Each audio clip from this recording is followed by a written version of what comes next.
remember this idea. I had this vision years ago where I was going to do a short and imagining this horrific car crash, it's like a survival horror, and it's evolved, and I incorporate elements of true stories that I've researched and looked into and spoken to people about, and it just evolved into this really dark little disaster movie survival horror of a father and daughter trapped in a car wreck at the worst possible time, fighting for survival in a tomb that might well explode at any minute.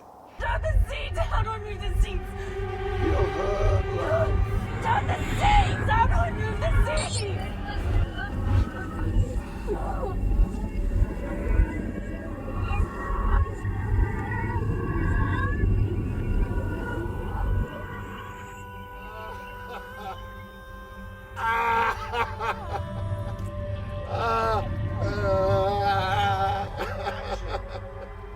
We just finished a scene that was scripted for the first 3 pages, but typical Dom, when we run out of dialogue or scripted dialogue, he doesn't call cut. Nope.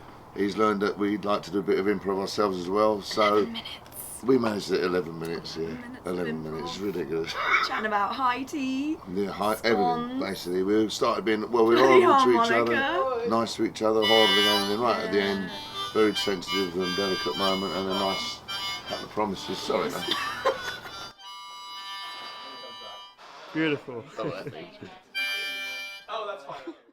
When I settle down into a film, and every time you settle down into a movie, you hope it's going to be the best film you've ever seen. And then when it says based on true events, you know something's based on true events, it gives another level of authenticity that I really enjoy. It also fits my style of filmmaking, where I like that kind of very visceral look, very claustrophobic, a little bit of handheld kind of found footage type without going too extreme.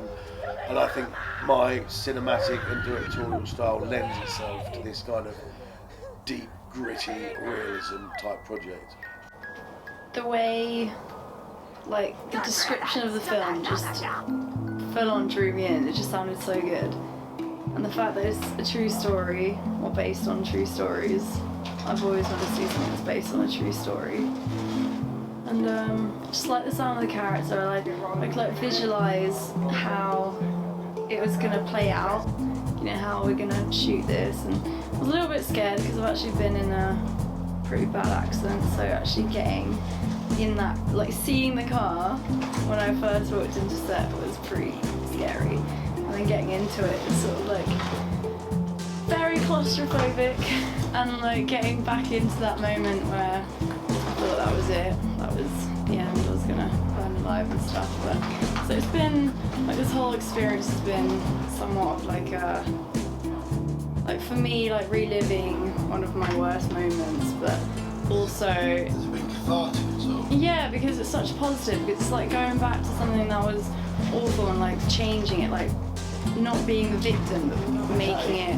With flattering something in front of the HMI. Just humour me, please. Yeah. Ready on camera? Camera speed. Okay. Camera set. Yeah. And action. Studio is amazing. It's fantastic. I was worried at first that we would have wanted to have some really wide shots, and we were not able to achieve them because of the limited amount of space.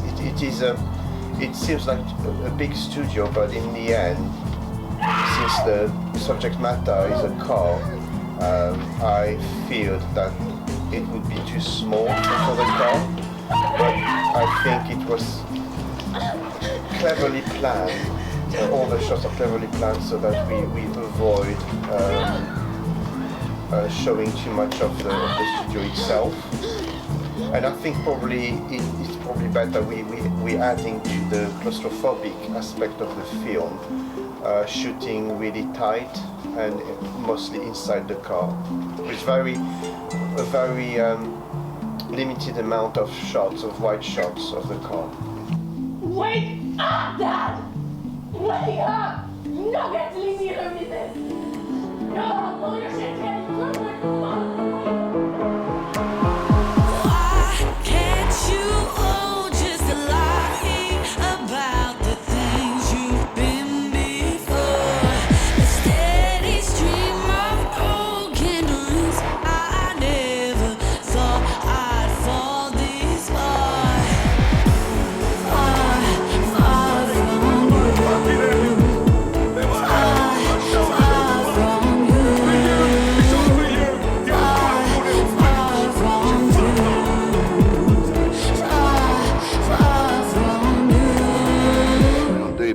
Morgan's first feature film so far. It's been fantastic.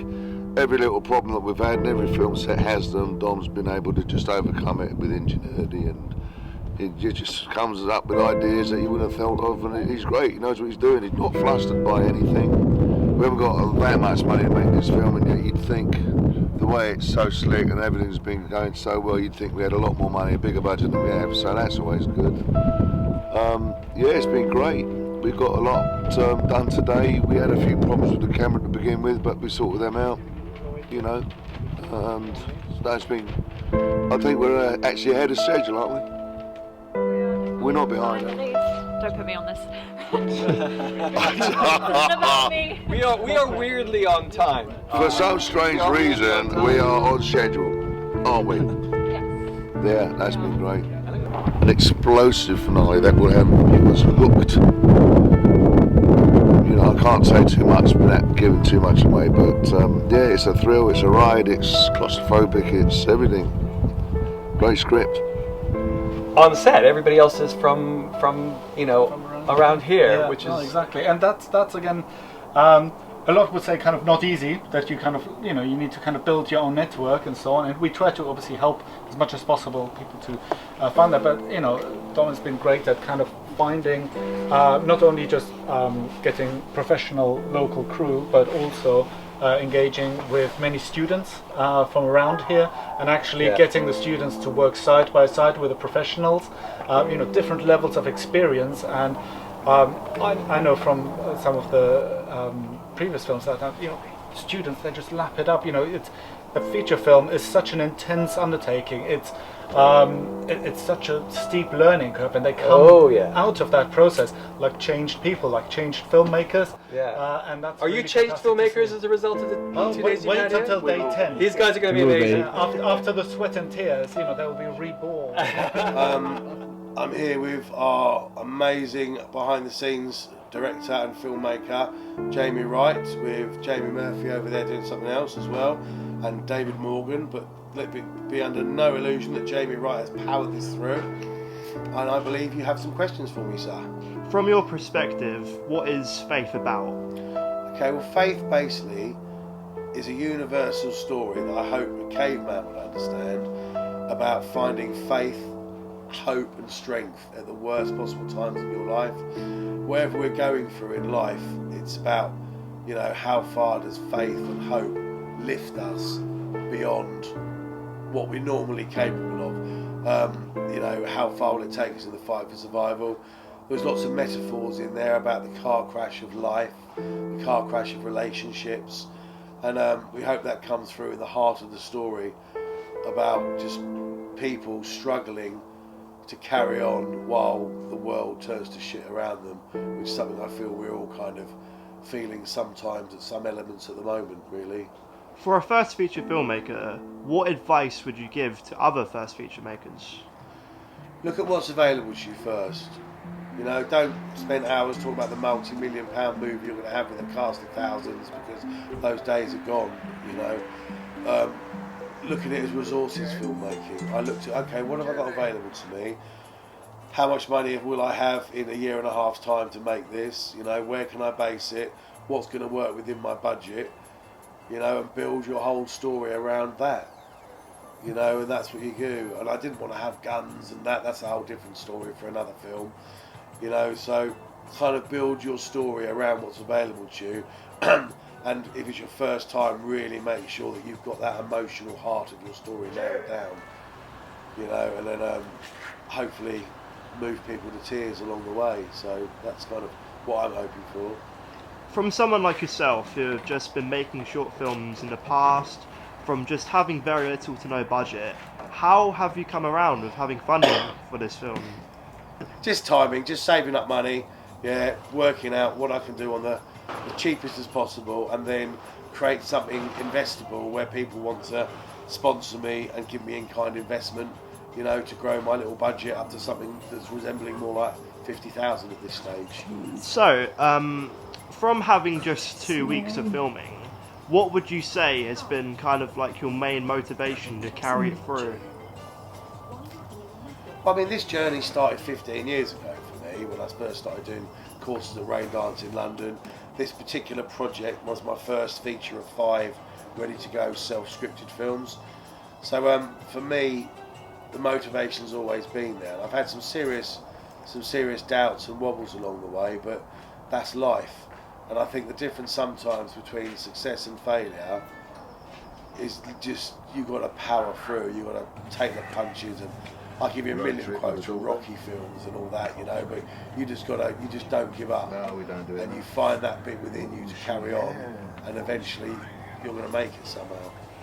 And I think with, as you said, for Don't Giving Up, would you say that's kind of perfect with also your story, with kind of like the aspect of survival, for your actual first feature to be about a survival story, would you say that for a very first time to make a film like that, has it been quite difficult to come about? No, and the reason being is I've been through so much adversity.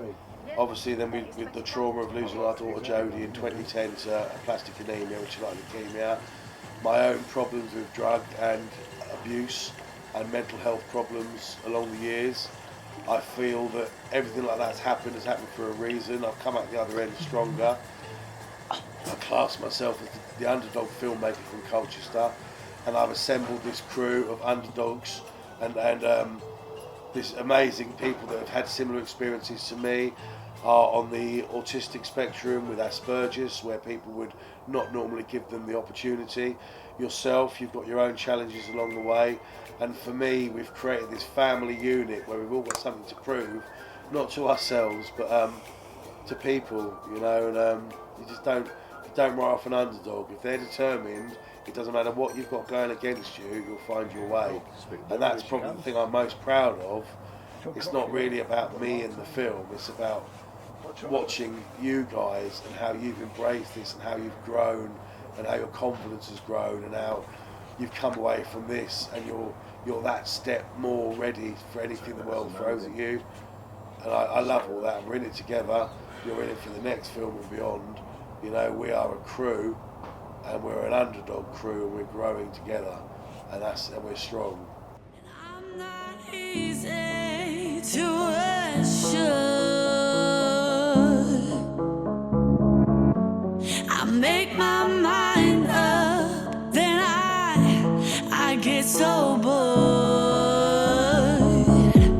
'cause I can't ignore this pain I live with every second of the day.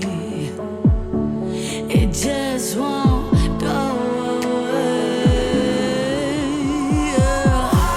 Can't you hold just a lie about the things you've been before? A steady stream of broken dreams. I never thought I'd fall this far. Far, far from you. Far, far from you. Far, far from you. Far, far from you. Say it like you do.